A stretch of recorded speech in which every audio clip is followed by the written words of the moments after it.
नमस्कार मु मनोरमा महांती आईएमडी भुवनेश्वर पूरा ओडिशा राज्य वेदर ब्रीफिंग करुच्ची देखा गत 24 घंटे हाईएस्ट मैक्सिमम रेनफॉल रेकॉर्ड करा 38 मिलीमीटर नुआपड़ा जिले में और हाईएस्ट मैक्सिमम टेम्परेचर रेकॉर्ड करा बौद्ध जिले में 40.8 डिग्री सेल्सियस।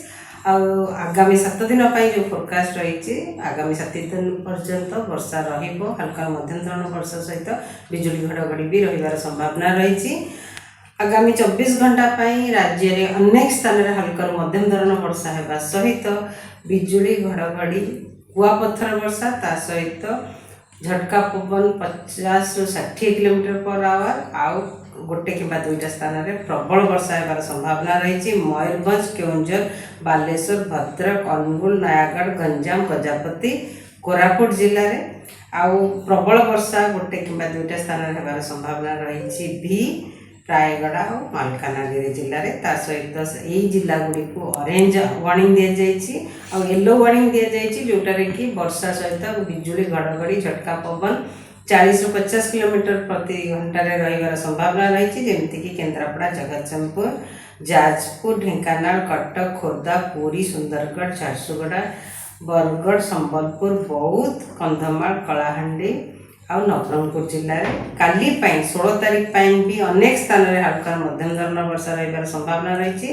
सहित येलो वार्निंग दि जाइए जोटारे कि वर्षा सहित बिजुली घड़घड़ी वर्षा आ झटका पवन 40 ରୁ 50 किलोमीटर पर आवर प्रति घंटे रही संभावना रही। मयूरभंज केउंझर बालेश्वर गंजाम गजपति कोरापुट नवरंगपुर जिले में 17 तारीख रे पोस्टल ओडिशा मयूरभंज केउंझर रायगढ़ मालकानगिरी कोरापुट नवरंगपुर जिले में वर्षा रही संभावना रही। सहित वार्निंग दि जाइए येलो वार्निंग दि जाइए जोटारे कि बिजुली घड़घड़ी सहित झटका पवन 40 ରୁ 50 किलोमीटर प्रति घंटा रही संभावना रही। वर्षा सहित मयूरभंज केउंझर बालेश्वर रायगढ़ नवरंगपुर कोरापुट मालकानगिरी जिले में 18 तारीख रे भी वर्षा वार्निंग दि जाइए येलो वार्निंग दि जाइए मयूरभंज केउंझर बालेश्वर भद्रक केन्द्रापड़ा जगतसिंहपुर जाजपुर रायगढ़ कलाहांडी नवरंगपुर कोरापुट मालकानगिरी जिले में जोटारे कि वर्षा सहित बिजुली घड़घड़ी झटका पवन 40 ରୁ 50 kilometre per hour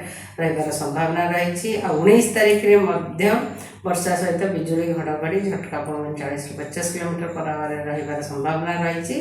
जमीक Mayurbhanj Baleshwar Kandhamal Raigarh Gajapati Koraput Malkangiri जिले में 20 तारीख रे 21 तारीख रे भी वर्षा रही संभावना रही। 20 तारीख mostly north coastal Odisha south coastal Odisha रे किछि जिला और साउथ इंटीरियर ओडिशा रे भी किछि जिले में वर्षा रही संभावना रही। 20 तारीख 21 तारीख बेलू वर्षा परिमाण बहुत ड्रास्टिकल रिडक्शन रोटे कि दुईटा जिले में काँ भाँ जगार हो पाए जमीक मालकानगिरी कोरापुट जिले में गोटे कि दुईटा स्थान में हल्का मध्यम धरण वर्षा होगार संभावना रही।